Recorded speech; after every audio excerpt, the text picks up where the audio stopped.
அதற்கு தான் ஐம்புலனால் கண்டது என்றால் இந்த சிவபெருமான பொறிகள் வழியாக காணலாம், பொறிகள் வழியாக காணலாம் என்று சொன்னால் அது பொருத்தமுடையதா? காண முடியாது. பாசஞானத்தாலும் பசுஞானத்தாலும் பார்ப்பரிய பரம்பரன் இறைவனை கருவிகள் வழியாக காண முடியாது. தற்போதமுடைய ஆன்ம அறிவினாலே காண முடியாது. இந்த ரெண்டு இருந்தால் பெருமானை காண முடியாது. கருவிகள் வழியாக பெருமானை காண முடியாது. கருவிகள் வழியாக இறைவனை கண்டால் என்ன ஆகும்? அது அசத்து பொருள். கண்ணால் கண்டா அது எல்லாம் என்னது? அசத்து. நீங்கள் பெருமானை பார்த்துட்டிங்கன்னா அது அசத்து. அவன் தோன்றி நின்று ஒடுங்கிடுவான். சத்து பொருளை என்ன செய்ய முடியாது? கருவிகள் வழியாக காண முடியாது. அப்போ பாச ஞானத்தால் பார்க்க முடியாது. அப்போ பசு ஞானத்தால் பார்க்கலாமா அப்படின்னா தற்போதம் இருக்குது. தற்போதம் இருந்தாலும் என்ன செய்ய முடியாது? பார்க்க முடியாது. அதான் இங்கே சொல்கிறார். தான் ஐம்புலனால் கண்டது. ஐம்புலனால் கண்டது எது? அது ஒளிய கண்டது. எது ஒளிய? சிவம் ஒளிய ஐம்புலனால் மற்றதையெல்லாம் பார்க்கலாம். எதை பார்க்க முடியாது? சிவத்தை பார்க்கவே முடியாது. இது அடிப்படையாக சொன்ன செய்தி. அடிப்படையாகவே கருவிகள் வழியாக இறைவனை காண முடியாது. சிவம் ஒளிய மற்றவற்றை காணலாம். சிவமொழிய மற்றவற்றை காணலாம் என்று சொன்னால் அப்புறம் ஐம்புலனார், ஐம்புலன் இந்த கருவி என்ன பயன்? ஒரு பயனும் இல்லை. தாமார் ஆன்ம அறிவால் என்ன பயனு? ஒரு பயனும் இல்லை. அப்போது ஆன்ம அறிவினாலையும் பயனில்லை, கருவிகளாலும் பயனில்லை. எதற்கு? எதற்கு பயனில்லை? சிவத்தை காண்பதற்கு. சிவத்தை காண்பதற்கு. அப்போ சிவத்தை காணணும்னா எதை வழியாக காணணும்? அருளால் தான் காணணும். சிவஞானத்தால் தான் காணணும். சிவஞானம்னாலும் அருள்னாலும் ஒன்று தான். அப்போ திருவருள் ஒளிய சிவத்தை என்ன செய்ய முடியாது? கருவிகள் வழியாகவோ பசுஞானத்தினாலோ காண முடியாது என்று சொல்லுகிறார். அடுத்த பாடல்ல தாமே தரும் அவரை தம் வழியால் கருதலாமோ இவனார் அதற்கு. நம்ம ஏற்கனவே பார்த்த பாடல் ஒத்த பாடல் தான். 66 பார்த்தோமா இல்லையா? வஞ்சமுடன் ஒருவன் வைத்த நிதி கவர துஞ்சனோ போயினோ சொல்னு சொன்னாரா இல்லையா? அந்த கருத்தை ஒத்த பாடல் தான் இதுவும். என்னது? தாமே தரும் அவரை என்ன செய்வான்? அவனே கொடுப்பான். தன்னை தருவான். யாருக்கு தருவான்? நீதான் வேணும்னு கேட்டால் தான் தருவான். நாம் அவன் என்ன கேட்குறோம்? அதை தவிர மீதி எல்லாம் கேட்குறோம் இல்லையா? பெருமான்கிட்ட போய் என்ன கேட்குறோம்? எத்தனை பேர் கேட்குறோம்? பெருமானே உன் திருவடிக்கு ஆளாகி நிற்கணும், உன்னை ஒழிய உறவு இல்லை. நம்ம என்ன செய்ய? உறவுகளை தான் கேட்டுக்கிட்டு இருக்கிறோம் இல்லையா? பெருமாட்டு அதானே கேட்குறோம். உண்மை அதுதான். நம்ம முதல்ல நம்மகிட்ட இருக்கிற பிரச்சனை தெரிஞ்சால் தான் சொல்யூஷன் தெரியும். நமக்கு பிரச்சனையே தெரியல, இல்லை இல்லைங்க நானெல்லாம் அப்படி இல்லைங்க அப்படின்னு சொன்னால் அது என்ன ஆகாது? அது பொருத்தமுடையதாக இருக்காது. அப்போ பெருமான்கிட்ட போய் என்ன கேட்குறோம்? அவனை தவிர மீதி எல்லாம் கேட்குறோம். அவனை தவிர மீதி எல்லாத்தையும் கேட்குறோம். ஆனால் என்ன கேட்கணும்? அவனை தவிர வேறு எதையும் கேட்கக்கூடாது. ஏன்னா எப்பவுமே ஒரு இடத்துக்கு போகிறோம்னா அங்கே அந்த இடத்துல உச்சபட்சமாக எது கிடைக்குமோ அதை தான் கேட்கணும் இல்லையா? உதாரணத்துக்கு ஒரு கடைக்கு போகிறோம், ஒரு மாலுக்கு போகிறோம். நியூ இயர் அன்றைக்கி ஜனவரி 1 திருப்பத்தூரில் ஒரு மால் புதுசாக ஓப்பன் பண்ணுறாங்க. ஒரு கற்பனை வச்சுக்கோங்க, திருப்பத்தூரில் ஒரு பெரிய மால் ஓப்பன் பண்ணுறாங்க. எல்லாமே அங்கே இருக்குது. ஜனவரி 1 போனால் அதில் எது வேணும்னாலும் ஃப்ரீயாக எடுத்துக்கலாம். எப்போங்க ஓப்பன் பண்ணுவாங்கன்னு கேட்கக்கூடாது. ஒரு கற்பனை. உள்ளே போனால் எது வேணாலும் எடுத்துக்கலாம் ஃப்ரீ. அப்படின்னா நான் போய் ஒரு கர்ச்சீப் எடுத்துகிட்டு வருவேங்க சொல்லுவோமா? என்ன செய்வோம்? முதல்ல எத்தனை கடை இருக்குது லிஸ்ட்டை கொடுங்க, கடை லிஸ்ட்டை முதல்ல கொடுங்க அப்படின்னு சொல்லி இருக்கிறதுலையே காஸ்ட்லியாக டைமண்ட் ஜுவல்லரி ஏதாவது இருக்கா பாருங்கள். இருக்கிறதுலே எது காஸ்ட்லியாக இருக்குதோ அதை என்ன செய்வோம், அதை எடுக்கிறதுக்கு தான் முதல்ல தோணும் இல்லையா. அங்கே போய் ஒன்றும் இல்லாத 5 ரூபா 10 ரூபா பொருளையெல்லாம் தோணவே தோணாது இல்லையா. அப்போது ஒருத்தர் ஃப்ரீயாக கொடுக்குறாருன்னா எதை கேட்போம், முதல்ல இருக்கிறதுலையே காஸ்ட்லியாக எது இருக்குதோ அதானே கேட்போம். அங்கே போய் ஒன்றுமே இல்லாத ஒரு பொருளை ஒருத்தன் வாங்கிட்டு வந்தானே அவனை என்ன சொல்லுவோம், பைத்தியக்காரே அவர்கிட்ட போய் இதை வாங்கிட்டு வந்திருக்கிற, அவர் எதை கேட்டாலும் கொடுத்துருப்பாரு, நீ போய் இதை வாங்கிட்டு வந்திருக்கிற சொல்லுவோமா சொல்ல மாட்டோமா. அந்த பைத்தியக்காரன் நம்ம தான். பெருமான்கிட்ட போய் எதை கேட்குறோம், இதை வேணும் அதை வேணும், அவர் எவனாச்சும் வந்து என்ன கேட்பானான்னு பார்க்கலாம் அப்படின்னு அவரு காத்துக்கிட்டு இருக்கிறாரு. ஒரு பயம் போய் கேட்குறதில்ல இல்லையா. என்னது, பெருமானே உன்னை தவிர எனக்கு எதுவும் வேண்டாம், உன்னை தவிர எனக்கு எதுவுமே வேண்டான்னு கேட்குறமான்னு கேட்டால் நீயும் வேணும்.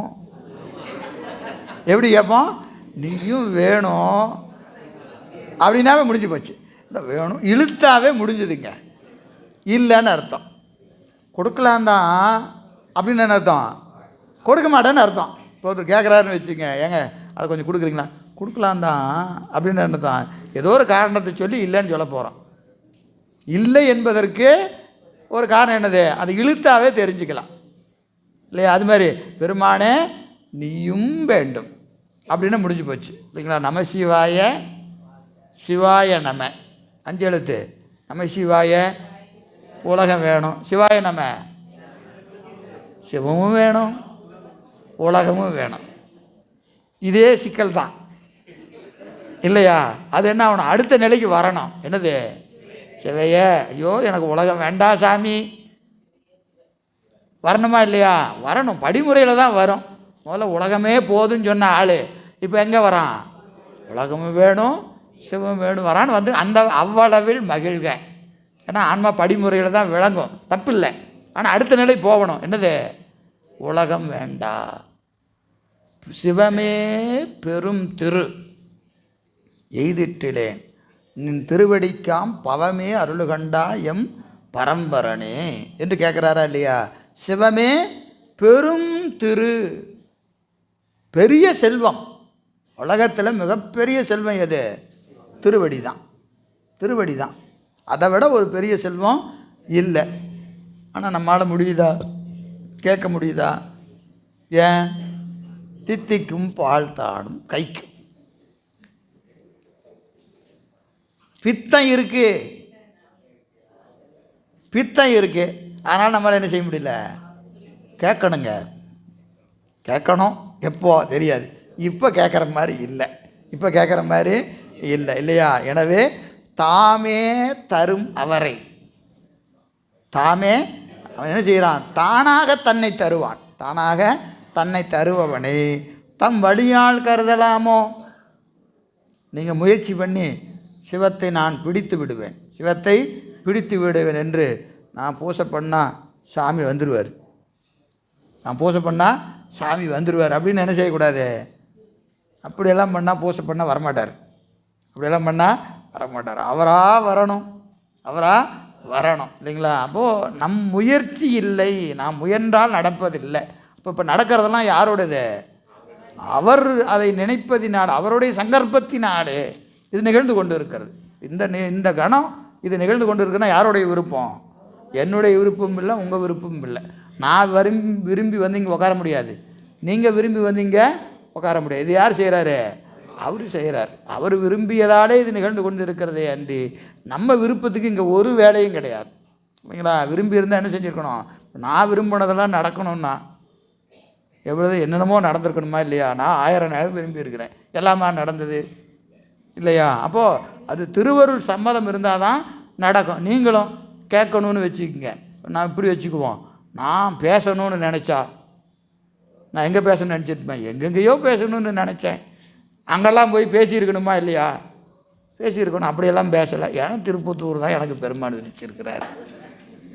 உங்களுக்கு உங்களுடையெல்லாம் வந்து கேட்கணும், நான் யார்கிட்டையெல்லாம் கேட்கணும்னு நினச்சேன், யார்கிட்டையெல்லாம் கேட்கணும்னு நினச்சேன், அவர் தான் விதிச்சிருக்கிறார் இல்லையா. அது எதுவாகினும், அது உயர்ந்ததாக இருக்கலாம் குறைந்ததாக இருக்கலாம், எதுவாகினும் இந்த கணம் என்ன செஞ்சுருக்கிறாரு, இங்கே பேசணும்னு எனக்கு விதிச்சிருக்கிறாரு, உங்களுக்கு கேட்கணும்னு விதிச்சிருக்கிறார். இது நம்ம விருப்பு வெறுப்புகள் அங்கே வேலை இல்லை ஐயா. அது திருவருள் சம்மதம். இது ஒவ்வொரு கணமும் வாழ்க்கையில் இதுதான் நிகழ்ந்து கொண்டு இருக்கிறது. இப்போ நம் முயற்சியினாலே என்ன ஆவதில்லை, என் செயலாவது யாதொன்றுமில்லை நின் செயலே என்று நினதருளாலே உணரின் என் செயலே காண்கிறேன். எவ்வளோ அழகாக சொல்கிறாங்க பாருங்க. நின் செயலே என்று உணரணும். அது உணர்றதுக்கு என்ன வேணும்? நினதருளாலே உணரின். அது நின் செயல்னு உணர்வதற்கு என்ன வேணும்? அதுக்கு அருள் வேணும். இல்லைன்னா உணர முடியாது. என் செயலாவது யாதொன்றுமில்லை நின் செயலே என்று நினதருளாலே உணரின் என் செயலே காண்கிறேன். என் செயல் காணாமல் இருக்கணும்னா உன் செயல்னு அறியணும். உன் செயல்னு அறிவதற்கு என்ன வேணும்? உனது அருள் வேணும். அந்த அருளும் இல்லை. அதனால் நின் செயல் தெரியல. என்ன செய்யுது? எல்லாம் என் செயலாக தெரியுது. எல்லாமே என் செயலாக தெரிகிறது. எனவே தாமே தரும் அவரை தம் வழியால் கருதக்கூடாதுங்கிறது கருத்து. கருதலாமோனா என்ன கேள்வி? கருதக்கூடாது. யார்? அதற்கு இவனார்? நீ யார்? நீ என்ன அவ்வளோ பெரிய ஆளாயா? இறைவன் தருவதை இறைவன் செய்வதை நான் செய்வதாக கருதக்கூடிய அந்த நினைப்பு என்னது? ஒரு பிரயோஜனம் இல்லை. அப்படி கருதுதல் முறையாகாது என்று சொல்லுகிறார். சரி, அடுத்த அதிகாரம் இன்புறு நிலை. 8. எப்பவுமே 8 என்பது சிறப்பு. 8 என்பது சிறப்பு. சொல்லுங்கம்மா.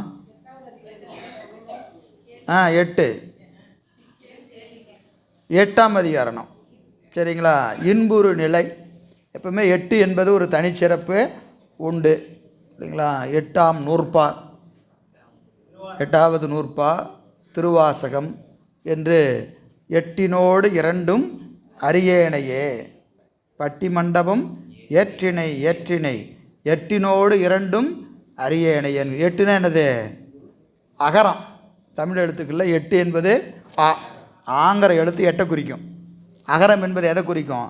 சிவத்தை குறிக்கும். அகரம் என்பது அகர உயிர் போல் அறிவாகி எங்கும் நிகழலிறை நிற்கும் நிறைந்து. திருவருட்பயணம் அப்படி தான் ஆரம்பிக்கிறார். இல்லை, 8 என்பது எப்பவுமே ஒரு தனிச்சிறப்பு உடையது. அதனால தான் நிறைய பேர் 8 ஆகாதுன்றான். ஏன் ஆகாது? சிவம் அது எல்லாராலையும் எட்ட முடியாது. எல்லாரையும் எட்ட முடியாதனால 8 எவனும் எட்டுறதில்லை. புரியுதுங்களா? நமக்கு 8 ரொம்ப அருமையான நம்பர். எட்டாதது 8. ஏன்னா 8க்கு வந்ததுன்னா விட்டா பிடிக்காது. சும்மா ஜோதிடம்லாம் எனக்கு தெரியாது, சும்மா தெரிஞ்சது சொல்கிறேன். அஷ்டமியில் ஒன்று உங்களுக்கு வந்துச்சுன்னா உங்களை விட்டு போகாது. சரியாக தெரியாத ஜோதிடம் தெரிஞ்சுருந்தால் சொல்லுங்கள். நான் பாட்டுக்கு தப்பாக இருந்து எங்கேயா சொல்லியிருப்பேன். எனக்கு தெரிஞ்ச வரைக்கும் அஷ்டமியில் ஒன்று வந்துச்சுன்னா உங்களை விட்டு போகாது. ஆமாம். ஏன்னா அது 8 என்பது எதை குறிக்குது? சிவம் உங்களை வந்து பிடிச்சிருச்சுன்னா நீங்கள் அதை விட்டுட்டு எங்கேயும் போக முடியாது. முடிஞ்சுது, எல்லாமே முடிஞ்சுது. அப்போ அதை பிடிக்கணுமா இல்லையா? கண்டிப்பாக பிடிக்கணும். நமக்கு 8 தான் சிறந்த நம்பர். சரிங்களா? சரி, ஜோதிடமெல்லாம் நமக்கு தெரியாது, தப்பு இருந்தால் திருத்திக்குங்க. இன்புறு நிலை. அப்போ 6ல் உபதேசம் பெற்ற ஆன்மா, 7ல் அறிவு விளக்கம் பெற்ற நிலையில் அது சீவன்முத்த நிலையை எய்தி திருவருளோடு அழுந்தி நிற்கின்ற நிலை. சிவத்தோடு ஒன்றி இன்பத்தை துய்த்து கொண்டிருக்கிற நிலை. பாருங்கள், 8 இன்புறு நிலை. இது பார்த்திங்கன்னா நமக்கு சிவபிரகாசத்தில் ஆன்ம தரிசனம், ஆன்ம சுத்தி, ஆன்ம லாபம், தசகாரியம் நம்ம ஏற்கனவே பலமுறை பார்த்துருக்குறோம். தத்துவ ரூபம், தரிசனம், சுத்தி. ஆன்ம தரிசனம், ஆன்ம சுத்தி, ஆன்ம ரூபம், தரிசனம், சுத்தி. சிவரூபம், தரிசனம், யோகம், போகம், 10 காரியம். இந்த 10 3ஆக சொல்லலாம். ஆன்ம தரிசனம், ஆன்ம சுத்தி, ஆன்ம லாபம். ஆன்ம தரிசனம், ஆன்ம சுத்தி, ஆன்மலாபம். சிவபிரகாசத்தில் சொல்கிறார் இதை 71வது பாட்டு. தேசுர மருவும் ஆன்ம தரிசனம் ஆன்ம சுத்தி ஆசிலா ஆன்மலாபம் ஆக 3 ஆகும். தேசுர மருவும் ஆன்ம தரிசனம் ஆன்ம சுத்தி ஆசிலா ஆன்ம லாபம் ஆகும். 3 என்னது? தரிசனம் சுத்தி லாபம் 3 பாசமது அகல ஞானம் பற்றல் தரிசனம். பாசம் நீங்கி சிவத்தை பெறுவதற்கு என்ன பேர்? தரிசனம்னு பேர், ஆன்ம தரிசனம். நான் சிவபிரகாசம் பாட்டு சொல்லிட்டு இருக்கிறேன், திருவருப்பயனில் இந்த பாட்டு சிவபிரகாசில் 71வது பாட்டு. சரியா? அது தரிசனம்னு பேர். தான் பணியை நீத்தல். ரொம்ப அழகாக உமாபதி சிவத்தை இந்த ஒரு வரிக்கு சிவபிரகாசத்தை உழுந்து வணங்கணும். தன் பணியை நீத்தல். தன் பணியை நீத்தல் என்னது? தற்போதம் கெடுறது. தற்போதம் கெடுறது. அங்கே பாட்டில் என்னென்னு எழுதிட்டாரு? தான் பணியை நீத்தல்னு எழுதுறார். தன் பணியை நீத்தலுக்கு போல என்ன செஞ்சிட்டாரு? தான் பணியை நீத்தல்னு எழுதுறார். உரையாசிரியர் எழுதுறாரு. ரொம்ப கஷ்டங்க எது? தற்போதத்தை விடுறது. அதனால் பாட்டை நீட்டினார். தன் பணியை என்னென்னு செய்கிறாரு? தான் விடவே முடியாதுயா, ரொம்ப கஷ்டம். தற்போதத்தை விடவே முடியாது. தன் பணியை நீட்டினார். என்ன நீட்டினார்? தான் பணியை நீட்டல். காரணம், ரொம்ப கஷ்டமான வேலை தற்போதத்தை விடுறது. அதனால் நீட்டி எழுதியிருக்கிறாராம். தான் பணியை நீட்டல் சுத்தி ஏசில் நேயத்து அழுந்தல் லாபம். திருவள்ளுவர் அழிந்து நின்னா அதுக்கு என்ன பேர்? லாபம்னு பேர், ஆன்ம லாபம். அப்போ 6வது அதிகாரம் ஆன்ம தரிசனம், 7 ஆன்ம சுத்தி, 8 ஆன்ம லாபம். இங்கே வந்தாச்சு. இப்போ இதில் திருவருட்பயனில் 6வது அதிகாரம் இது அறியும் நெறி. இது ஆன்ம தரிசனம். ஆன்ம தரிசனம். 7 ஆன்ம சுத்தி. 7 ஆன்ம சுத்தி. 8 ஆன்ம லாபம். இன்புறு நிலை என்பது ஆன்ம லாபம் என்று வைத்துக்கணும். 3 அதிகரணத்தை அந்த 3 சிவபிரகாசத்தை கொண்டு வந்து இங்கே பொருத்தி காட்டுறார். சரி, இப்போ பாருங்கள் 71. இந்த இன்புறுவார் ஐயா, அது ரொம்ப விரிவாக பேசணுங்கய்யா. நான் அப்படியே அதை வச்சுக்கங்க. அது ஆன்மலாபம். அதை 10 எழுதி தரிசனத்தில் சுத்தி நிகழும், சுத்தியில் லாபம் நிகழும், அப்படியே விரிஞ்சு போகணும். இது ஏற்கனவே போன தொகுப்பில் நடத்தியிருக்கிறோம். 8ஆம் நூறுபா வரும்போது அது விரித்து பார்த்துக்கலாம். அப்படியே வைத்துங்க. அது 2ஆக பிரிக்கணும் அதை. எனவே இந்த முத்து இன்பத்தை நுகர்கின்ற சீவன் முத்தர்கள் என்ன செய்வாங்க அப்படின்னா, இந்த பாட்டு ஏற்கனவே சொன்ன பாட்டுக்கு இதுவும் ஒத்தது தான். இன்புறுவார் துன்பார் இருளில் எழும் சுடரின் பின் புகுவார் முன் புகுவார் பின். இன்புறுவார் துன்பார் இருளில் எழும் சுடரின் பின் புகுவார் முன் புகுவார் பின். 2ஆக பிரிச்சுக்குங்க. துன்பார் இருளில் எழும் சுடரின் முன் புகுவார். துன்பார் இருளில் எழும் சுடரின் முன் புகுவார். துன்பம் வேணுங்கிறவன் இருட்டில் ஒளிக்கு முன்னாடி போவான். இன்பார் இருளில் எழும் சுடரின் பின் புகுவார். இன்பம் வேணும்னா பின்னாடி போ, துன்பம் வேணும்னா முன்னாடி போ. எதுல? இருட்டில் இருக்கும்போத ஒளிக்கு. ஒரே ஆள் இருட்டில் தீப்பந்தத்தை பிடிச்சிட்டு போகிறாரு. ஒருத்தன் பின்னாடி போகிறான், ஒருத்தன் முன்னாடி போகிறான். முன்னாடி போகிறவன் துன்பப்படுவான், பின்னாடி போகிறவன் இன்பப்படுவான்.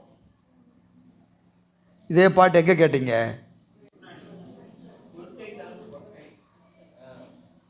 உற்கை தரும் பொற்கை உடையவர் போல் உண்மை பின் நிற்கை அருளார் நிலை. அது இதுவும் ஒன்று தான். சரியா? இது எத்தனாவது பாட்டு? அது 68. 58. போராதே ஒன்றையும் உற்று உணராதே நீ முந்தி பாராதே பார்த்ததனை பார்.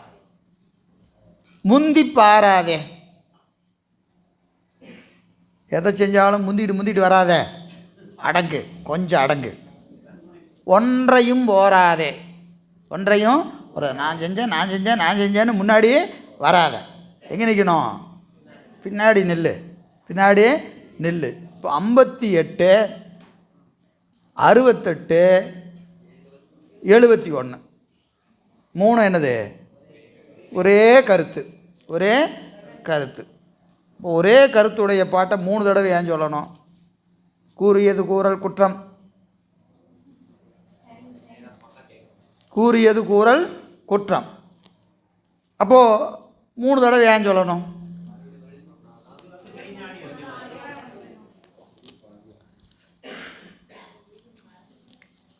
ஆறாவது அதிகாரம் என்ன அதிகாரம்? உபதேசம். 6 உபதேசம், 7 சாதனை, 8 பயன். 6 உபதேசம், 7 சாதனை, 8 பயன். இப்போ பாருங்கள், உபதேசம் கட்டளை வாக்கியம். குருநாதர் சொல்வார், ஓராதே ஒன்றையும் உற்று உண்ணாதே நீ முந்தி பாராதே பார்த்ததனை பார். இது உபதேசம், முன்னிலை வாக்கியம். குருநாதன் மாணவனுக்கு சொல்வது, ஏய் முந்தி போவாத, திருவருள் வேணும்னா அடங்கு, திருவருள் வேணும்னா அடங்கு என்று சொல்வது உபதேசம். இப்போ இது யாருக்கு? முன்னிலை வாக்கியம். முன்னிலை வாக்கியம்னா என்னது? ஆசிரியர் மாணவனுக்கு செய்கிற உபதேசம். ரெண்டாவது என்னது? சாதனை. 7வது அதிகாரம் சாதனை. சாதனை யார்? சாதனை செய்யும் போத தனக்குத்தானே சொல்லிக்கணும். கேட்டதை என்ன செய்யணும்? பயிற்சி பண்ணணுமா இல்லையா? குருநாதர் உபதேசம் பண்ணிட்டாரு, அதை என்ன செய்யணுமே? பயிற்சி பண்ணணும். என்னன்னு சொல்லி பாயணும்? உற்கை தரும் பொற்கை உடையவர் போல் உண்மை பின்னிற்கை அருளார்களே. நம்ம முன்னாடி போகக்கூடாது, எங்கே போனாலும் நமக்கு அறிவு போகக்கூடாதுன்னு இவன் என்ன செய்யணும்? பயிற்சி பண்ணணும். எங்கே போனாலும் முன்னாடி போவோம், போவாதான்னு என்ன செய்யணும்? அதை இழுத்து திருவருள் என்ன பண்ணாலும் வாயை திறக்காத, இருக்கிற இடம் தெரியாமல் இருக்கணும். என்ன செய்யணும்? ஒரு தடவை வராது, ஒவ்வொரு தடவையும் இது முந்தி போவோம். என்ன செய்யணும்? சொல்லி பயிற்சி பண்ணணும். இது தன்மை. முதல் சொன்னது முன்னிலை, இது தன்மை. தனக்கு தானே சொல்லிக்கிறது. கேட்ட உபதேசத்தை பயிற்சி செய்வது சாதனை. இது என்னது? சாதனை செஞ்சு பயன் பெற்றவர்கள் எப்படி இருப்பாங்க? இது பயன். இன்புறுவார் பின்புகுவார், துன்புறுவார் முன்புகுவார். இப்போ ஒரே கருத்து 3 இடத்துல எப்படி வைக்க சொல்ல அப்படிங்க? முதல்ல உபதேசம், சாதனை, பயன். இப்போ இன்புறுவார் இருளில் எழும் சுடரின் பின்புகுவார், துன்பார் இருளில் எழும் சுடரின் முன்புகுவார் என்று இதை காட்டுகிறார். 58 உபதேசம்.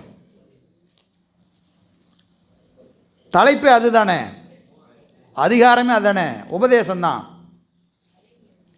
7வது அதிகாரம் சாதனை. சாதனையில் தன்மை, அது முன்னிலை. முன்னிலை என்பது ஆசிரியன் முன்னிலையில் மாணவனுக்கு உபதேசம் நடக்குது, அது முன்னிலை. இது தன்மை. தன்மை என்பது தனக்குத்தானே சொல்லுகிறது. இது படற்கை, பயன். பயன் விளைகிற போது அவர்கள் எப்படி இருப்பாங்க அப்படின்னு சொல்கிறார். சரி, அப்படி பெருமானோடு இந்த ஆன்மா எப்படி இருக்கணும்? 2 அடங்கி நின்று அறியணும்.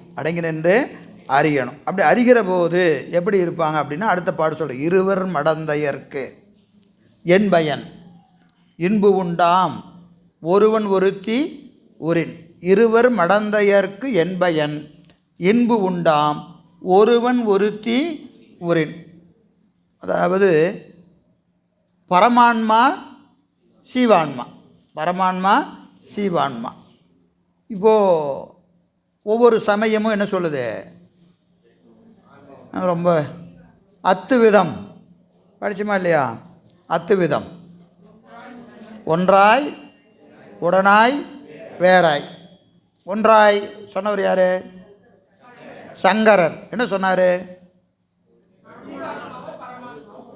ஒன்று. பரமான்மா சீவான்மா வேறல்ல ஒன்று. எது போல? பொன்னும் அணிகலனும் போல. பொன்னும் அணிகலனும் போல பரமான்மாவும் சீவான்மாவும் ஒன்று சொன்னவர் சங்கரர். ஒன்றும் இல்லைங்க, வேற. இது வேற அது வேற சொன்னவர் யார்? மாத்துவர். எது போல? இரவும் பகலும் போல, ஒளியும் இருளும் போல. ஒளியும் இருளும் போல பரமான்மா வேறு சீவான்மா வேறு சொன்னவர் மாத்துவர். ராமானுஜர் ஒரு விதத்தில் ஒன்று ஒரு விதத்தில் வேறு உடனாய் சொன்னார். அதுக்கு உதாரணம் என்ன சொன்னார்? சொல்லும் பொருளும் போல அப்படின்னு சொல்லிட்டார். சரி, இப்போது சங்கரர் சொன்னது பரமான்மாவும் சீமான்மாவும் ஒன்று அப்படின்னு சொன்னால், ரெண்டு ஒன்றுன்னு சொன்னால் கலப்பதினாலே பயன் என்ன? முத்தின என்ன? இன்பத்தை நுகர்தல். இன்பத்தை நுகர்தல். இப்போ இன்பத்தை நுகரணும்னு சொன்னால் கொடுக்கறதுக்கு ஒரு ஆள் வேணும், வாங்கிறதுக்கு ஒரு ஆள் வேணுமா இல்லையா? அப்போ தானே இன்பம். எல்லாமே கொடுக்குற ஆள், எல்லாமே வாங்குற ஆள். அப்படி இருந்தால் அங்கே என்ன இன்பம் இருக்கும்? இப்படி வச்சுக்குவோம், எல்லாருமே ஆசிரியர் அப்படின்னு என்ன ஆகும்? வேலைக்கு ஆகாது. சரி, எல்லாருமே மாணவர், அது வேலைக்கு ஆகாது. ஒரு ஆள் சொல்லணும், ஒரு ஆள் கேட்கணும். கேட்குறதுக்கும் ஆள் வேணும், சொல்கிறதுக்கும் ஆள் வேணுமா இல்லையா? அப்போ இன்பம்னு சொன்னால் கொடுக்கறதுக்கு ஒரு ஆள் வேணும், வாங்கிறதுக்கு ஒரு ஆள் வேணுமா இல்லையா? முத்தி என்பது என்ன? இன்பத்தை துய்த்து கொண்டு இருத்தல். பரமான்மா சீவான்மா ரெண்டும் ஒன்றுன்னு சொன்னால் ரெண்டும் கூடி என்னத்தையா இன்பத்தை காணப்போகுது?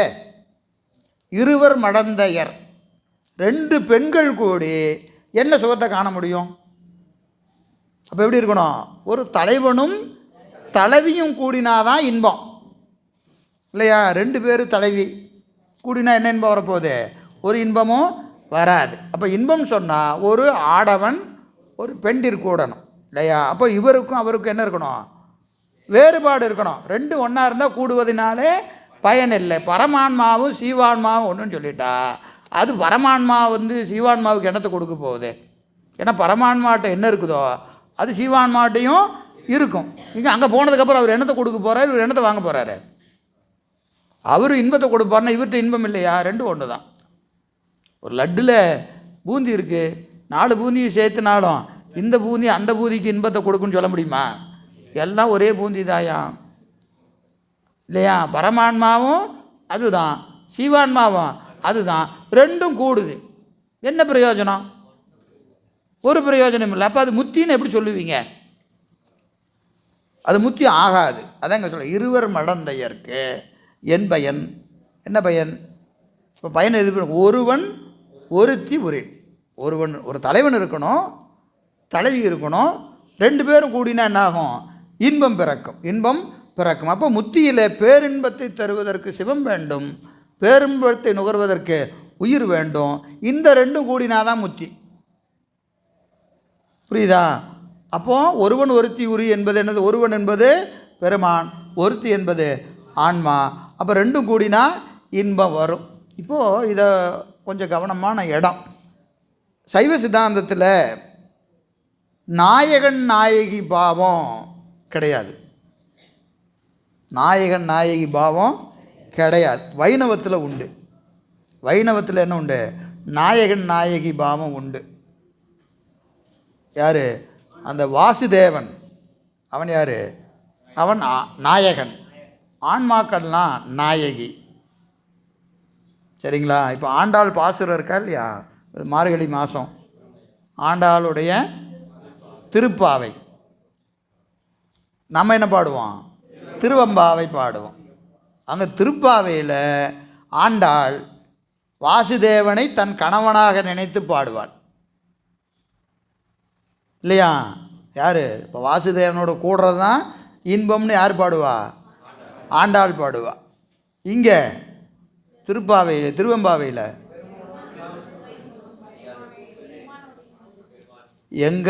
எங்கொங்கை நின்னன்பர் அல்லாதோள் சேரற்க எங்கை உனக்கல்லாது எப்பனையும் செய்யற்க அங்கு அப்பரிசே நல்குதியேல் எங்களில் ஞாயிறு எமக்கேளோ அன்னவரே எம்கணவர் ஆவார் அவருகந்து சொன்ன பரிசே தொழும்பாய் பணி செய். இப்போது உன்னுடைய அடியார் எனக்கு கணவனாக வேணுங்கிறதான் திருவம்பாவை. அங்கே பெருமாளே கணவனாக வரணுங்கிறது திருப்பாவை. அடியார் கணவனாக வரணும்னு சொன்னால் சைவம், இறைவனே கணவனாக வரணும்னு சொன்னால் வைணவம். என்ன வேறுபாடு அப்படின்னு கேட்டால், சைவத்தில் நாயகன் நாயகி பாவம் கிடையாது. முத்தியில் நம்ம சில இடத்துல இப்போ நாம் ஏற்கனவே சொன்னேன் ஒரு பாட்டு, முன்னம் அவனுடைய நாமம் கேட்டால் மூர்த்தி அவனருக்கு மன்னம் கேட்டால் சொன்ன மாதிரி, அதெல்லாம் என்னது ஒருபடை ஓமை. அந்த முத்தி இன்பத்தை புரிவதற்காக சொல்வதே அன்றி நாயகன் நாயகி பாவம் சைவத்தில் கிடையாது. தலைவன் தலைவி எப்படின்னு கேட்டிங்கன்னா, அவன் ஆண்டான், நாம் அடிமை. நம்ம அடிமை வழியே அவனுக்கு என்ன கிடையாது? தலைவன் தலைவி பாவம் நம்மகிட்ட கிடையாது. அதை நீங்கள் திருப்பாவைக்கும் திருவம்பாவைக்கும் உள்ள வித்தியாசம். இப்போ அது இங்கே அடுத்த கேள்வி இதில் வருது. என்ன அப்படின்னு கேட்டிங்கன்னா, ஒருவன் ஒருத்தி உரின் என்று சொன்னால், தலைவன் தலைவி கூடினார்கள் என்று சொன்னால், தலைவிக்கு தலைவனால் இன்பம் உண்டு என்று சொல்வது போல தலைவனுக்கும் தலைவியால் இன்பம் உண்டு. உண்டா இல்லையா? சிற்றின்பத்தில் இன்பம் யாருக்கு? ரெண்டு பேருக்கும் தான் இன்பம். தலைவனுக்கு தலைவியால் இன்பம், தலைவிக்கு தலைவனால் இன்பம். எனவே ஒருவன் ஒருத்தி உரின் என்று சொன்னால் ஆன்மாக்களோடு கூடுவதினால ஆன்மாவுக்கு இன்பம், ஆன்மாக்களோடு சிவம் கூடுவதினால ஆன்மாவுக்கு இன்பம் உண்டு என்பது போல சிவத்துக்கும் இன்பம் உண்டோ? சிவத்துக்கும் இன்பம் உண்டோ அப்படின்னு கேட்டால் இல்லை. ஆன்மாக்களோடு கூடுவதினால சிவத்திற்கு இன்பமே இல்லை. அது அவன் கருணையினாலே செய்கிறான். நமக்கு இன்பத்தை கொடுப்பது அவனுடைய கருணையை அன்றி ஆன்மாக்களோடு கூடியே ஆகணும். ஆன்மாக்களோடு கூடினால்தான் சிவத்துக்கு இன்பமான்னு கேட்டால் இல்லை. ஆனால் ஆன்மாவுக்கு சிவத்தோடு கூடினால்தான் இன்பம். இது ரொம்ப நுட்பமான இடம். இந்த பாட்டில் அந்த தடை எழுப்பி அடுத்த பாட்டு சொல்வார். இன்பு அதனை எய்துவார்க்கு ஈயும் அவர்க்குருவம் இன்பகணம் ஆதலினால் இல். இன்பு அதனை எய்துவார்க்கு ஈயும், எய்துவார்க்கு இன்பு அதனை ஈயும். தன்னை நாடி வந்த உயிர்களுக்கு பேரின்பத்தை இறைவன் கொடுப்பான், பேரின்பத்தை இறைவன் கொடுப்பான்.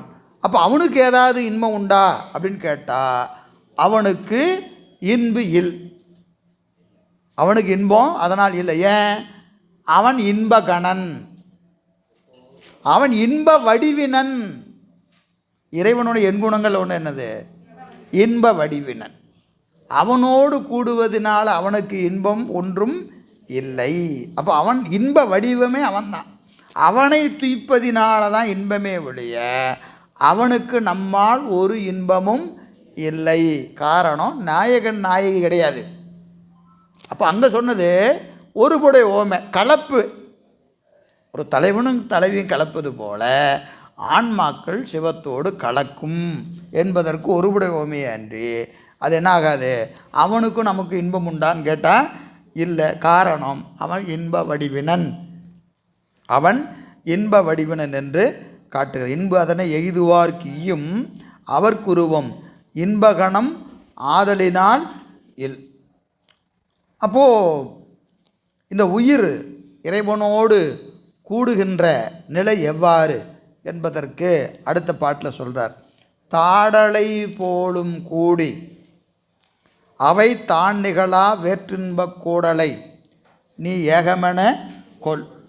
தாடலை போலும் கூடி அவை தான் நிகழா வேற்றின்பக் கூடலை நீ ஏகமென கொள். அருமையான ஒரு சொல். தாடலை என்ற ஒரு சொல். தாடலை என்ற ஒரு சொல்.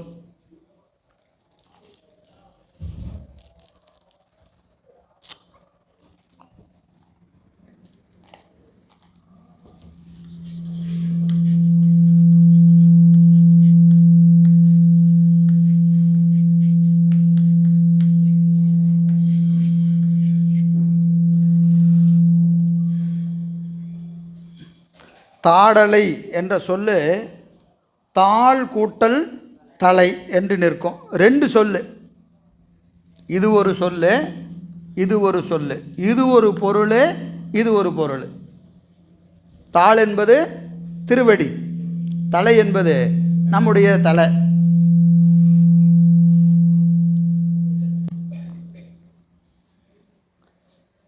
இந்த இரண்டு பொருள்கள் கூடி எப்படி நிற்குது?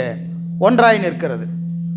ரெண்டு பொருள் கூடி ஒன்றாய் நிற்கிறது. அதாவது இறைவனது திருவடியும் உயிர்களது தலையும் எப்படி இருக்குது? பொருந்தி நிற்குது. இறைவன் திருவடி எங்கே வச்சிருக்கிறாரு? தலை மேலே வச்சிருக்கிறார். இணையார் திருவடி என் தலைமேல் வைத்தழுமே துணையான சுற்றங்கள் அத்தனையும் துறந்தொழிந்தேன்.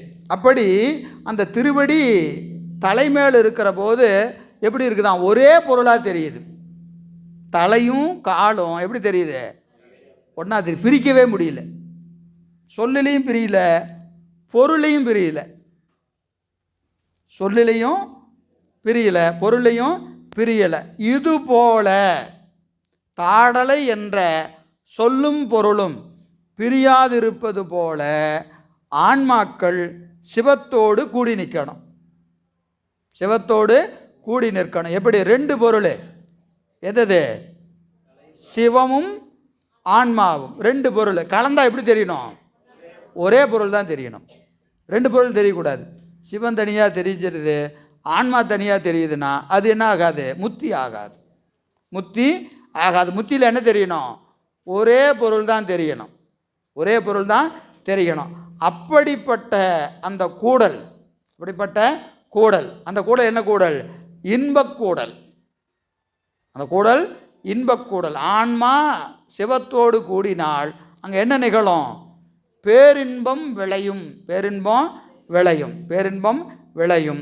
எனவே இன்பக்கூடலை ஏகமென, ஏகம் என்பது அத்துவிதம், ஏகம் என்பது அத்துவிதம், ஏகமென நீ கொள், ஏகமென நீ கொள். அப்போ அத்துவித நிலையிலே ஆன்மா சிவத்தோடு கலந்து நிற்க வேண்டும் என்று சொல்லுகிறார். இது பாருங்கள், ரொம்ப அருமையாக எங்கள் ஆசிரியர் பெருமகனார் உரையில் சொல்கிறாரு. என்னென்னு கேட்டிங்கன்னா, தாடலை போன்ற கூடல், இது ஒரு கூடல். ரெண்டு, தான் நிகழா கூடல்.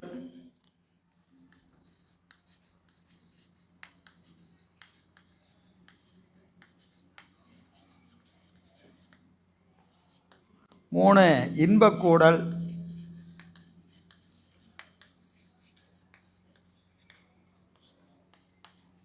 நாலு,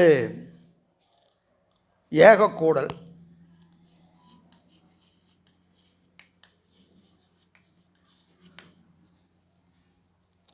பெருமானோடு கூடுகிற போது 4 கூடல் சொல்கிறார் இந்த ஒரே பாட்டில். தாடலை போன்ற கூடல். தாடலை போன்ற கூடல்னால் ரெண்டு பொருள் கூடுவது, ரெண்டு பொருளே கூடுவது தாடலை போன்ற கூடல். அது எப்படி இருக்கிறது? தான் நிகழா கூடல். ரெண்டு கூடினாலும் அங்கே என்ன தெரியக்கூடாது? தற்போதம் தெரியக்கூடாது. ஆன்மான்ற ஒன்று தெரியக்கூடாது. ஆன்மா எப்படி கூடணும்? தற்போதம் இல்லாமல் சிவத்தில் கூடி நிற்கணும். தான் என்ற ஒரு பொருள் தோன்றாமல் சிவத்தில் ஆன்மா எப்படி இருக்கணும்? அடங்கி நிற்கணும். அது என்ன கூடல்? தான் நிகழா கூடல். தான் நிகழா கூடல். அப்படி நிற்கிறதுக்கு என்ன கூடல்? ஏகக்கூடல். ரெண்டு என்ன ஆயிடுச்சு? ஒன்றாயிருச்சு, ஏகக்கூடல். அதனால் என்ன விளையும்? இன்பக்கூடல். அப்படி கூடுவதனால நமக்கு ஒன்றும் குறைஞ்சிட மாட்டோம். என்ன வரும்? இன்பந்தான் வரும். இன்பந்தான் வரும் என்று இந்த கூடல் தாடலை கூடல் தான் நிகழா கூடல் ஏகக்கூடல் இன்பக்கூடல் என்று வரிசையாக சொல்கிறார். அதுபோக இந்த தாள் என்ற சொல்லுக்கு இலக்கணத்திலிருந்து ஒரு 4-5 சொல்கிறார். இது உங்கள் கையில் இருக்கிற புத்தகத்தில் இருக்காது. தாள் என்பதற்கு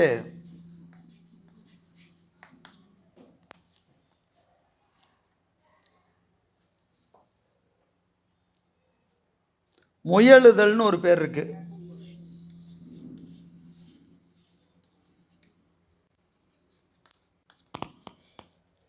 முயலுதல்,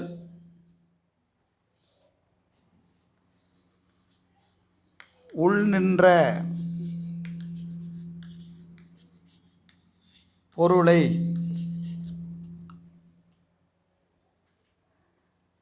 வெளிப்படாமை. பொருள் வெளிப்படாமை, உள்ளின்ற பொருள் வெளிப்படாமை.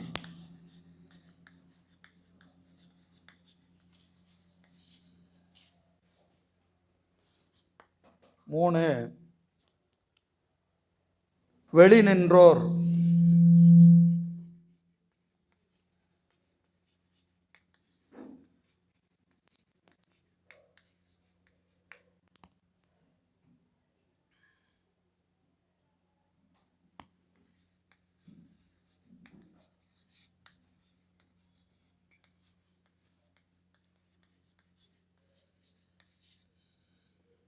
கவரப்படாமை.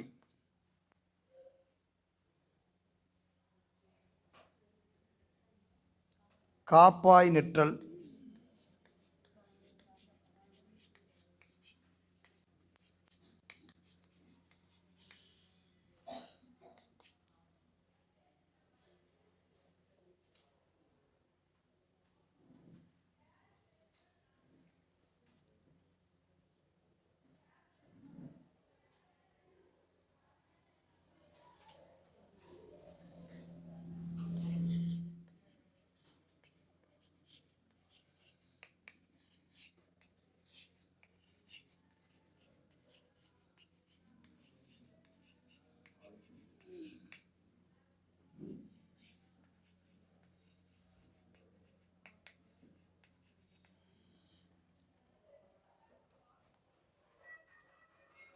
அதாவது தாள் என்பதற்கு முயலுதல்னு ஒரு பொருள் இருக்குது, முயற்சி செய்கிறது.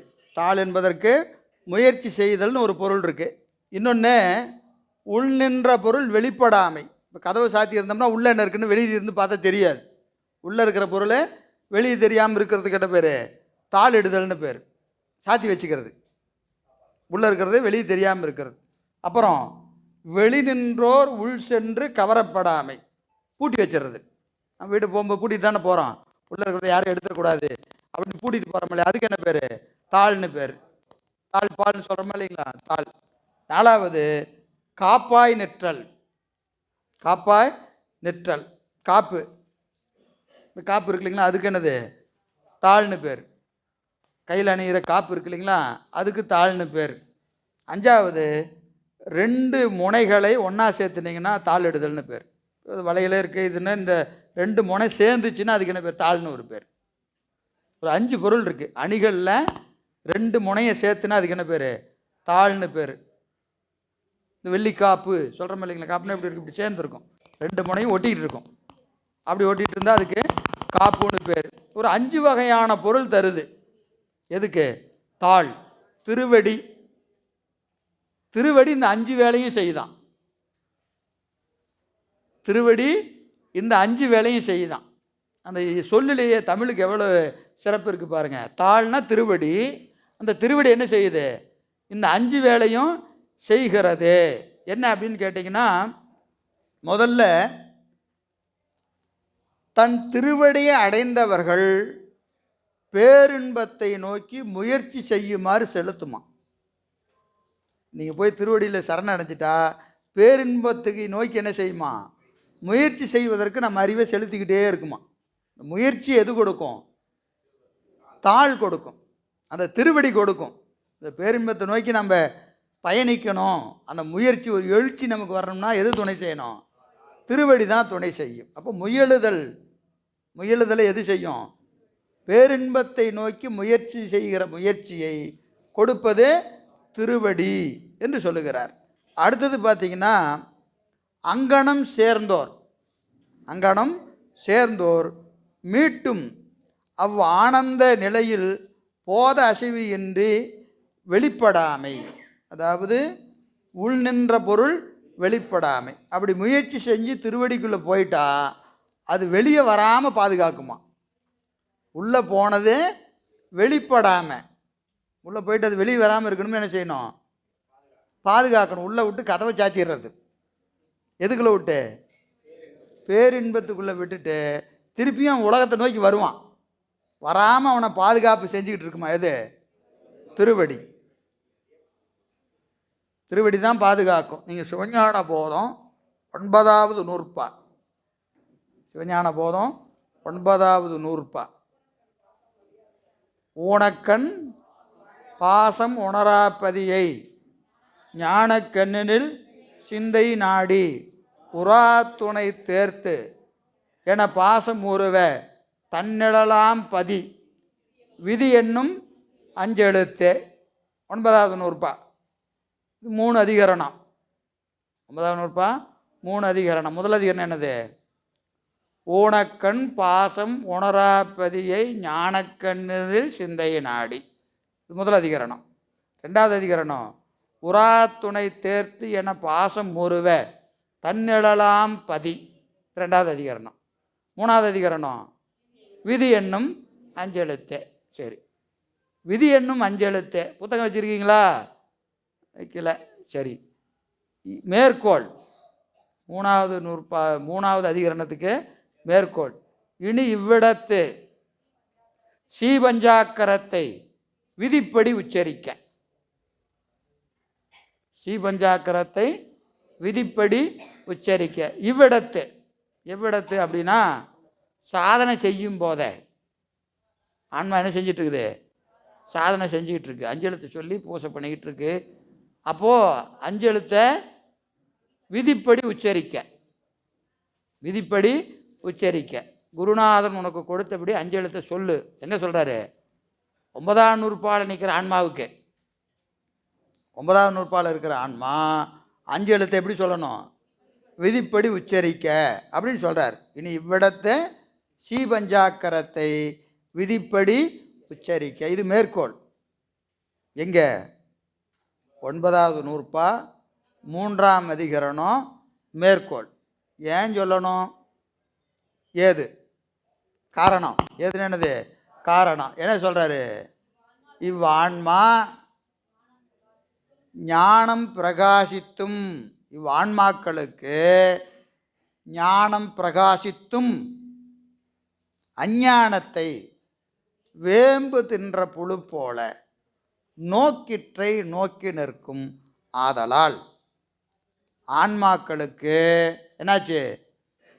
ஞானம் பிரகாசித்தும், ஞானம் வந்துருச்சு. 9ஆம் நூற்பால ஞானம் வந்துருச்சு. அப்பவும் இது என்ன செய்யுது? வேம்பு தின்ற புழு போல.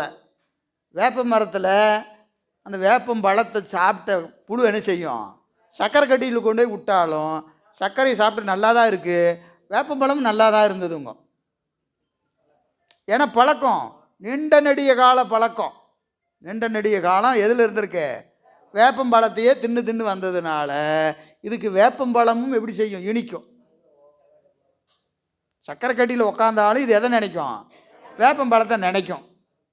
வேம்பு தின்ற புழு போல, வேம்பு தின்ற புழு போல நோக்கிற்றையே நோக்கி நிற்கும். இது வரைக்கும் எதை நோக்கிட்டு இருந்தது? உலகத்தை ஆன்மா சுவைத்து கொண்டு இருந்தது. இப்போ சிவத்தை சுவைத்தாலும் உலகமும் நல்லா தான் இருக்குயான்னு உள்ளே போன ஆன்மா இப்படி வெளியே எட்டி பார்க்கும்.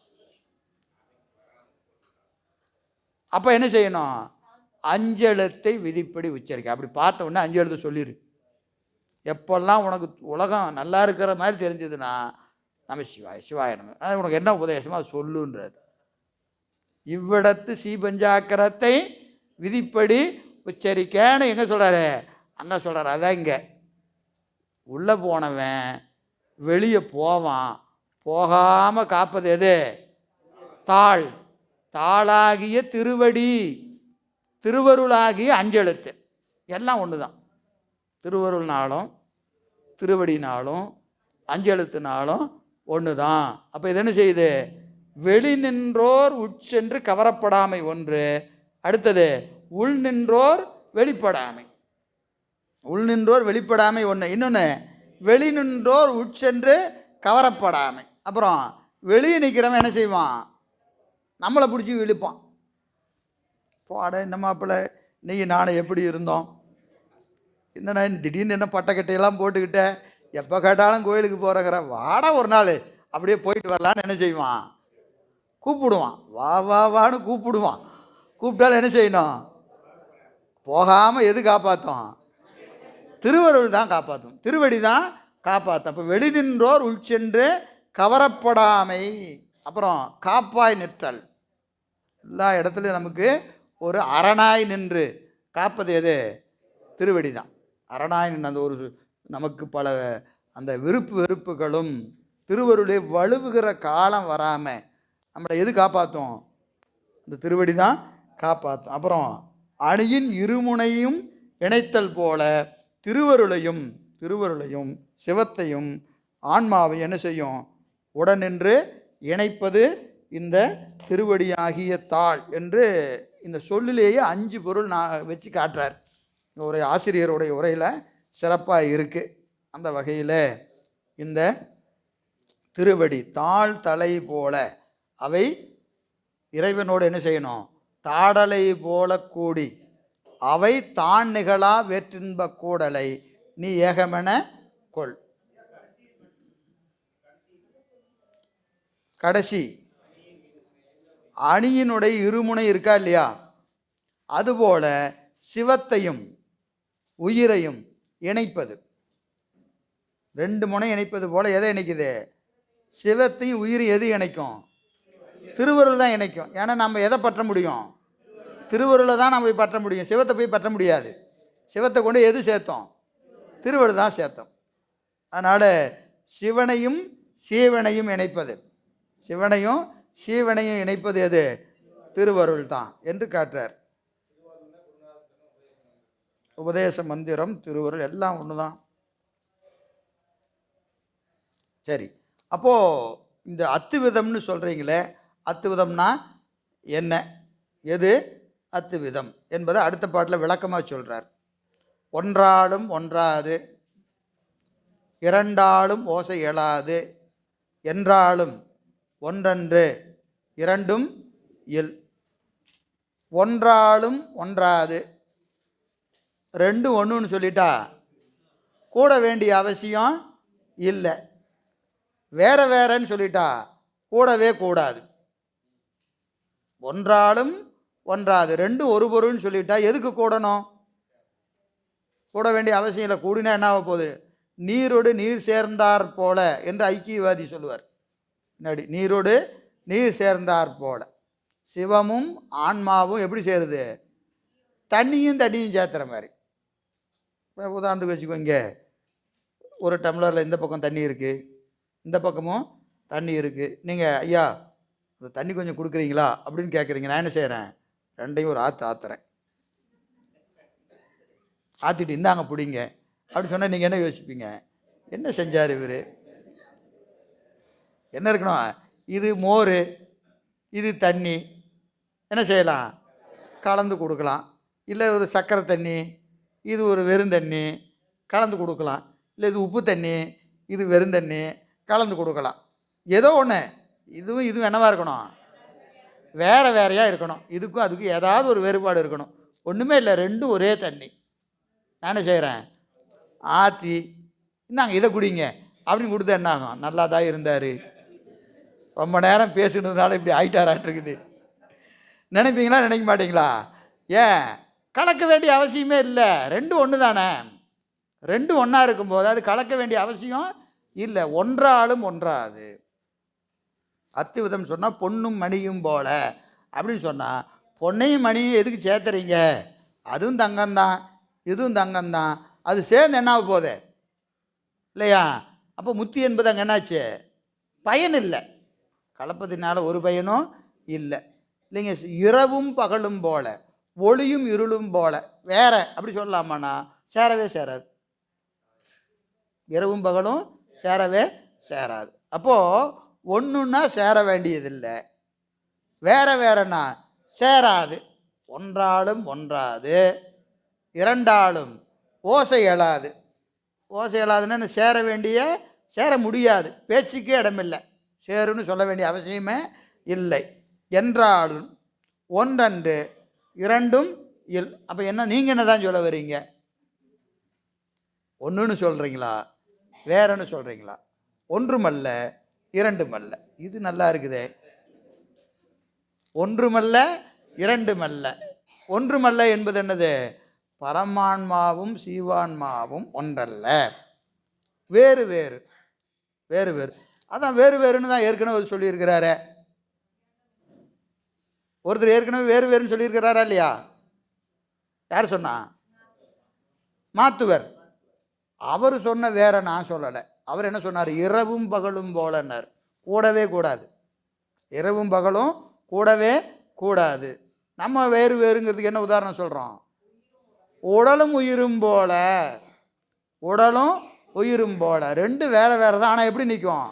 ஒன்றா நிற்கும், ஒன்றா நிற்கும். எனவே உடலும் உயிரும் போல வேறு, ஆனால் அது கலப்பில் எப்படி நிற்கும்? ஒன்றாய் நிற்கும். அதனால் ஒன்று கிடையாது. உடல் வேற, உயிர் வேற. அதனால் ஒன்றுமன்று இரண்டுமன்று. இரண்டும் என்பது இரவு பகல் போல இரவு ரெண்டு அல்ல, இது உடலும் உயிரும் போல ரெண்டு. அப்போ கலந்தாலும் உடல் வேறு, உயிர் வேறு. இப்போ உடம்புக்குள்ளே உயிர் இருக்கும், எப்படி இருக்கும்? எங்கே இருக்குது? கையில் இருக்கா, காலில் இருக்கா, கண்ணில் இருக்கா, எங்கே இருக்குன்னு தெரியாது. ஆனால் உயிர் எப்படி போவோம்? எப்படி வேணாலும் போகும், இல்லையா? எந்த இடத்துல உயிர் இருக்கிறது, இது பெரிய செய்தி. இதெல்லாம் 4ஆம் நூற்பால் விரிவாக பார்க்கணும். 4ஆம் நூற்பால் ஒரு 15 காரணத்தை சொல்லி இதெல்லாம் ஆன்மா இல்லைன்னு மறுக்கிறார். இதெல்லாம் ஆன்மா இல்லை என்று மறுக்கிறார். சிவஞான போதத்தில் விரிவாக பார்ப்போம். தூள தேகம் ஆன்மா இல்லை, சூக்கும தேகம் ஆன்மா இல்லை, ஐம்பொறிகள் ஆன்மா இல்லை என்று மறுத்து கொண்டே வந்து எது ஆன்மா என்று நிறுவுகிறார். இப்போ அந்த வகையில் உடம்புக்குள்ளே உயிர் எப்படி இருக்கிறது? அத்துவிதமாய் கலந்திருக்கிறது, அத்துவிதமாய் கலந்திருக்குது. இப்போ இதயத்தில் இருக்குதுன்னு சொல்லலாமா? ஏன்னா இதயம் நின்னா என்ன ஆகுது? உயிர் போயிடுது. அதனால் ஆன்மா எங்கே இருக்குது? இதயத்தில் இருக்குதுன்னு சொல்லிக்கலாமா? அப்படின்னா தலையில் அடிபட்டால் செத்து போகிறோம், இல்லையா? அப்போ எங்கே இருக்கிறான்னு அர்த்தம்? தலையில் ஆன்மா இருக்குதுன்னு வச்சுக்கலாமா? அப்படின்னு சொன்னால் இதயம் இல்லைனாலும் செத்து போகிறோம். அப்போ இதயமும் ஆன்மாவில் இருக்கா அப்படின்னு கேட்டால் கல்லீரல் ஒர்க் ஆகலைன்னா செத்து போகிறோம். எங்கேயா இருக்கிறா அப்படின்னா உடம்பெங்கும் ஆன்மா எப்படி இருக்கிறது? அது உடம்புக்குள்ளே வியாபகம் அத்துவிதமாய் கலந்திருக்கிறது. ஆன்மா உடம்புக்குள்ளே அத்துவிதமாய் கலந்திருக்கிறது என்பதை சைவ சித்தாந்தத்தில் விரிவாக சொல்கிறோம். இந்த இடத்துல அதை விரிக்க வேண்டாம், மிகப்பெரிய செய்தி. இப்போ நம்ம 4ஆம் நூற்பால பார்க்கலாம்.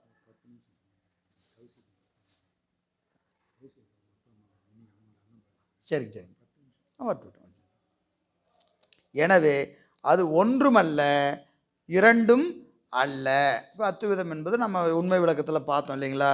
சங்கரர் சொன்னது, மாத்துவர் சொன்னது, ராமானுஜர் சொன்னது, இல்லையா? ஒன்றாலும் ஒன்றாது. ஒன்று என்பது அவங்க என்ன சொன்னாங்க? பொன்னும் மடியும் போல சொன்னாங்களா இல்லையா? நாம் என்ன சொன்னோம்? உடலும் உயிரும் போல. வேறு சொல்லும் அவங்க என்ன சொன்னாங்க? இரவும் பகலும் போல. நாம் எப்படி சொன்னோம்?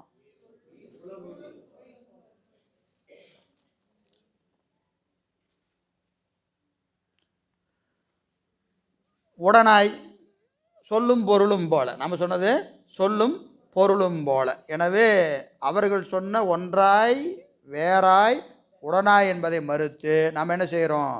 உடலும் உயிரும் போல, கண்ணும் சூரிய ஒளியும் போல, அடுத்தது கண்ணொளியும் ஆன்ம ஒளியும் போல, கண்ணொளியும் ஆன்ம ஒளியும் போல என்று மூன்றாக சொல்லி மறுக்கிறோம்.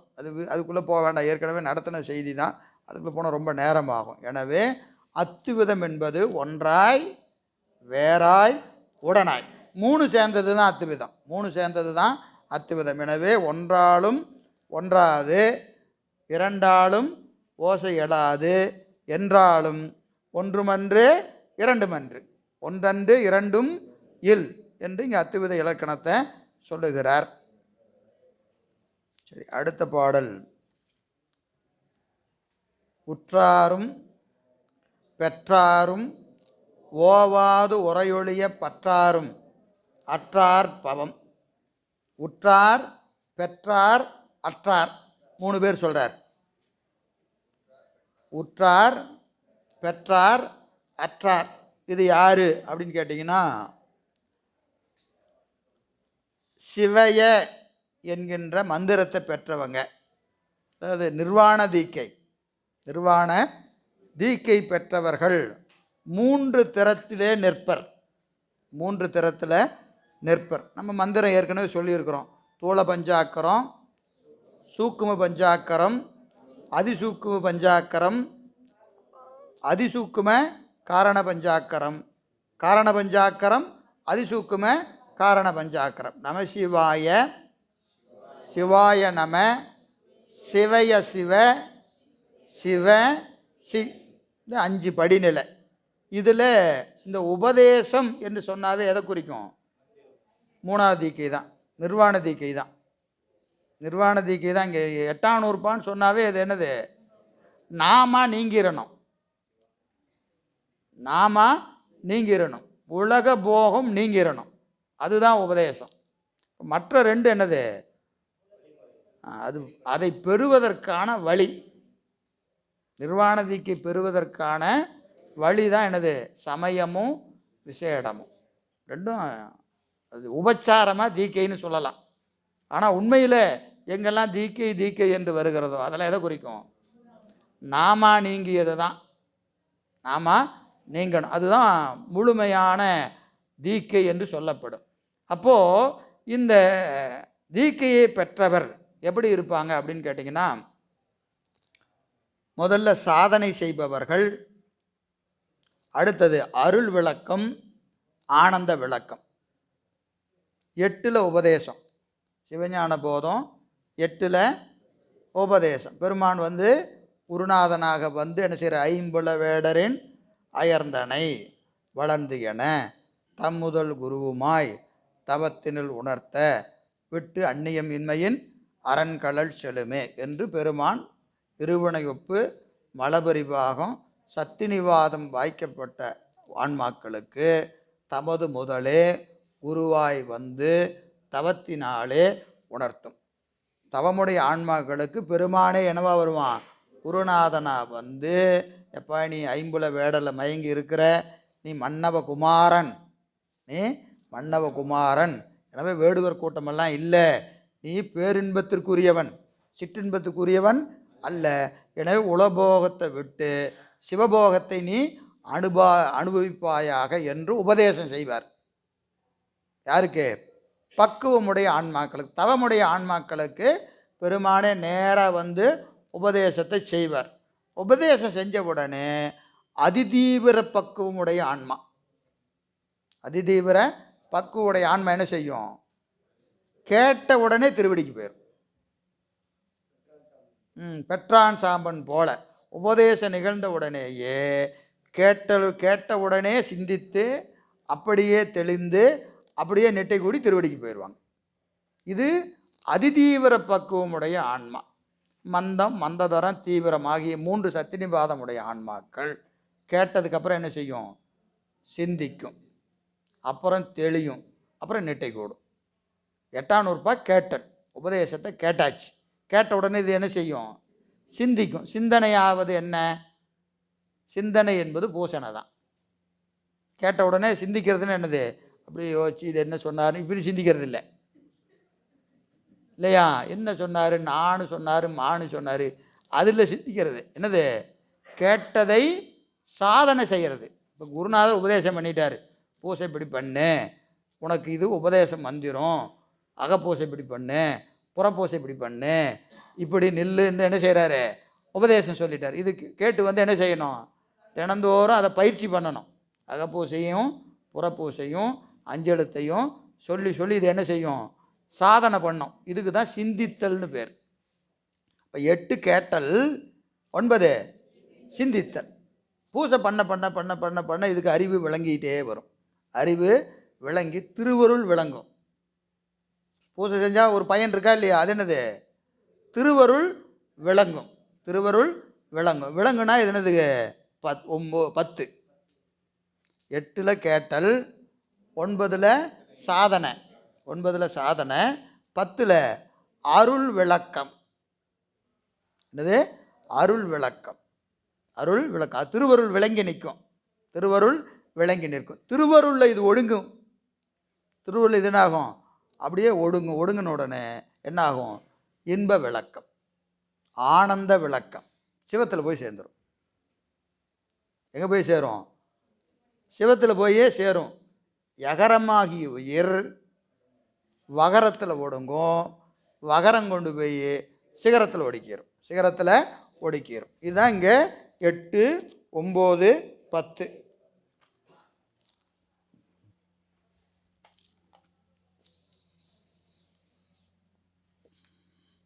கேட்டல் ஞானம் 9ஆம் நூற்பா. சிந்தித்தல் ஞானம்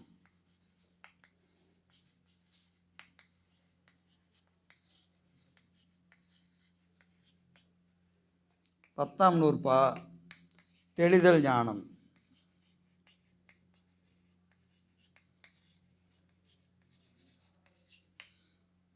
11 நிட்டை ஞானம் 12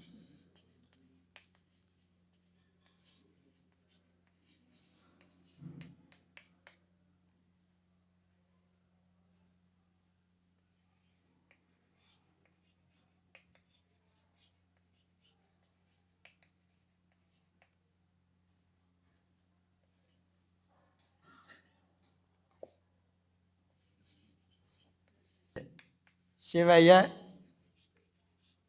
கேட்டது இங்கே சாதனை பண்ணும். சாதனை செய்யும். 8ல் சிவைய சிவைய சிவ சிவைய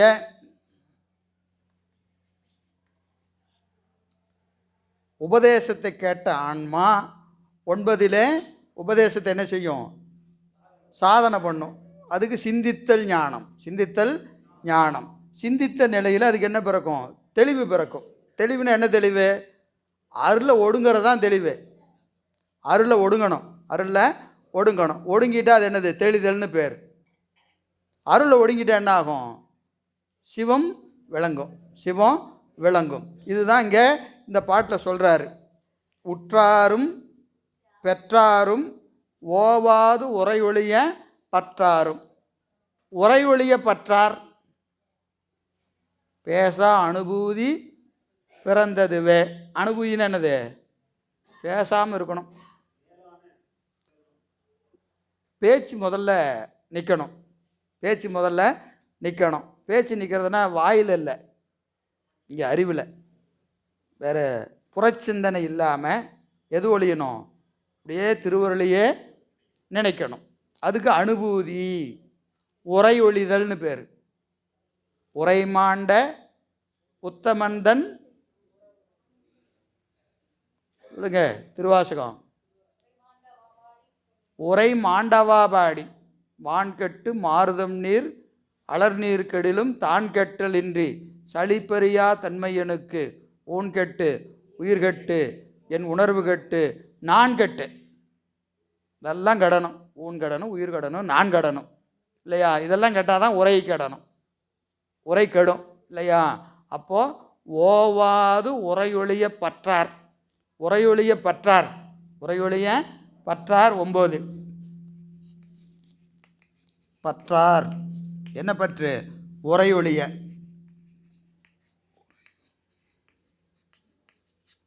உரையொழிய பற்றார் எப்படி நிற்பார்? சிவைய நிற்பார்.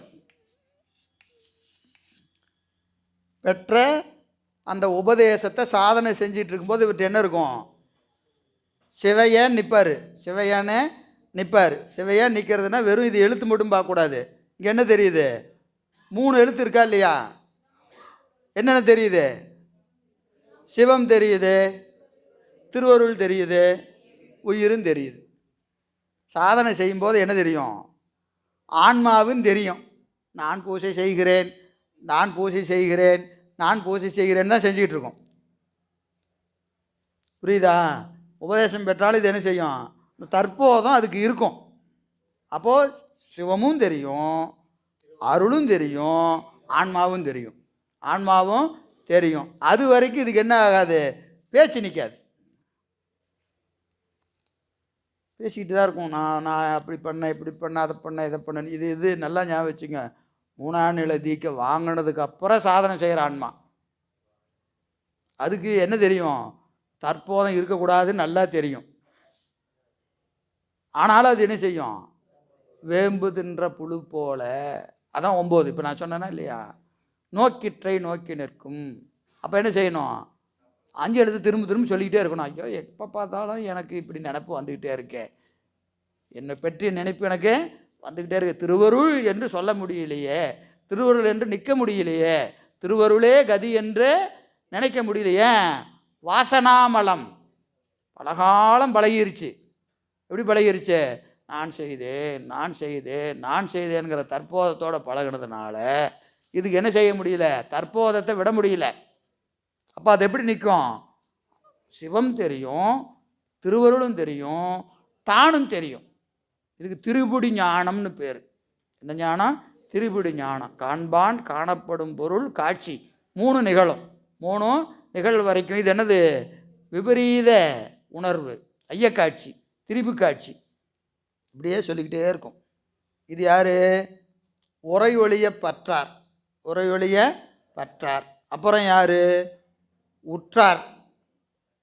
உற்றார் என்பது யார்? 10.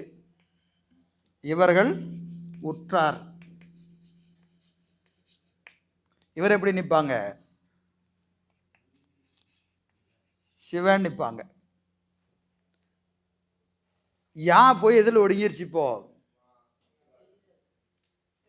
அருளில் ஒடுங்கிருச்சு, வாழை ஒடுங்கிருச்சு. ஆன்மா எங்கே? அருளுக்குள்ளேயே தன்னை அடக்கி கொண்டு தான் என்ற ஒரு பொருள் தெரியாமல் எதை செஞ்சாலும் என்ன செய்யும்? திருவருள், திருவருள் என்று திருவருளில் என்ன ஆகிடும்? ஆன்மா ஒடுங்கிடும். ஆன்மா ஒடுங்கிடும். அப்போ அதுக்கு என்ன இருக்காது? தற்போதம் இருக்காது. ஆன்மாவுக்கு அப்போ என்ன இருக்காது? தற்போதம் இருக்காது. அது 10ஆம் நூற்பால நிற்கிறது. ஏகனாகி நிற்க இறைவனி நிற்க. ஏகனாகி இறைவனி நின்றால் தற்போதம் கெடும், தற்போதம் கெடும். அப்படி நிற்கிற போது அவங்களுக்கு யார்? உற்றார். எதுக்கு உற்றார்? உற்றார்னா என்னது? உற்றார் உறவினர் சொல்கிறோமா இல்லையா? உற்றார்னு என்னது? வேண்டியவங்க, சுற்றம். எது சுற்றம்? திருவருள் தான். திருவருளை உற்றார், திருவருளை உற்றார். இவங்க உரை ஒளிய பற்றார். தற்போதம் கெடாமல் வாசனாமலத்தில் நிற்கிறவங்க உரை ஒளிய பற்றார். அருளை ஒடுங்கினவங்க உற்றார். இன்னொருத்தர் யார் இருக்கிறாரு? பெற்றார். இவர் யார்? சிவத்தை பெற்றார்.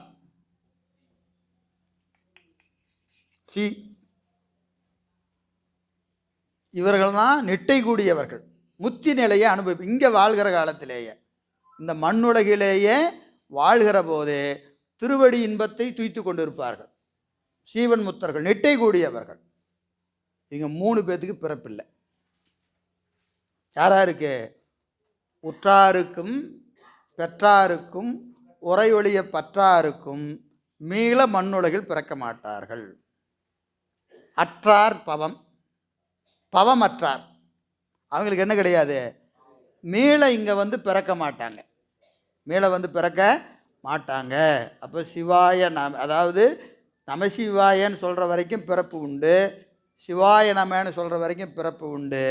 3ஆம் நிலைக்கு வந்துட்டா இந்த மண்ணில் பிறப்பில்லை, இந்த மண்ணில் பிறப்பு இல்லை. அவர்கள் மீண்டும் இங்கே மண்ணில் பிறக்க மாட்டார்கள். அவர்கள் ஒன்று பரமுத்திக்கு போவாங்க, இல்லைன்னா பதமுத்திக்கு போவாங்க. அது கொஞ்சம் விரிவான செய்தாலாம் நம்ம சிவஞான போதத்தில் பார்க்க வேண்டியது. சரியா?